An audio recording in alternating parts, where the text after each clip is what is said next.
Programme നിങ്ങൾക്കായി അവതരിപ്പിക്കുന്നത് ആയുർവേദ ചികിത്സയിൽ 8 തലമുറകളുടെ പാരമ്പര്യമുള്ള ചെമ്പംകുളം വൈദ്യശാല സ്വന്തം ഫാർമസിയിൽ നിർമ്മിക്കുന്ന ഔഷധങ്ങളാൽ മിതമായ നിരക്കിൽ ചെയ്യുന്നു. Chembankulam Ayurveda hospital, Thekkady junction, Kumily.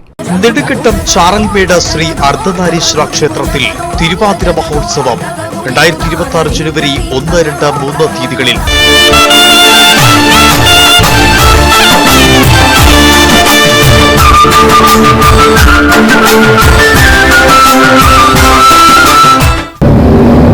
മണ്ഡലപൂജയ്ക്ക് ശബരിമല അയ്യപ്പസ്വാമിക്ക് ചാർത്താനുള്ള തങ്ക അങ്കി വഹിച്ചുള്ള രഥഘോഷയാത്ര ചൊവ്വാഴ്ച രാവിലെ 7 മണിക്ക് ആറന്മുള പാർത്ഥസാരഥി ക്ഷേത്രത്തിൽ നിന്ന് പുറപ്പെടും. ഡിസംബർ 27 രാവിലെ 10:10 11:30 ഇടയിലുള്ള മുഹൂർത്തത്തിലാണ് ഈ വർഷത്തെ മണ്ഡലപൂജ.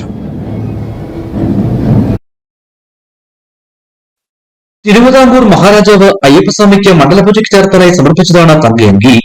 ഡിസംബർ 26 വൈകിട്ട് ശബരിമല സന്നിധാനത്ത് തങ്കയങ്കി ഘോഷയാത്ര എത്തും. തങ്കയങ്കി അയ്യപ്പഗിരത്തിൽ ചാർത്തിയുള്ള ദീപാരാധന അന്ന് വൈകിട്ട് നടക്കും. 27 പകൽ തങ്കയങ്കി ചാർത്തിയുള്ള മണ്ഡലപൂജയും നടക്കും.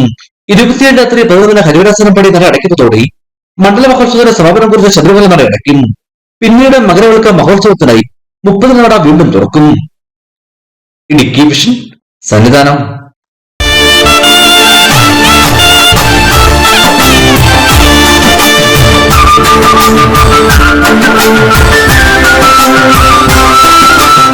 ഈ പ്രോഗ്രാം നിങ്ങൾക്കായി അവതരിപ്പിച്ചത് നെടുങ്കണ്ടം ചാറൽമേട് ശ്രീ അർദ്ധനാരീശ്വര ക്ഷേത്രത്തിൽ തിരുവാതിര മഹോത്സവം 2026 ജനുവരി 1, 2, 3 തീയതികളിൽ. ആയുർവേദ ചികിത്സയിൽ 8 തലമുറകളുടെ പാരമ്പര്യമുള്ള ചെമ്പംകുളം വൈദ്യശാല സ്വന്തം ഫാർമസിയിൽ നിർമ്മിക്കുന്ന ഔഷധങ്ങളാൽ മിതമായ നിരക്കിൽ ചെയ്യുന്നു. Chembankulam Ayurveda hospital, Thekkady junction, Kumily.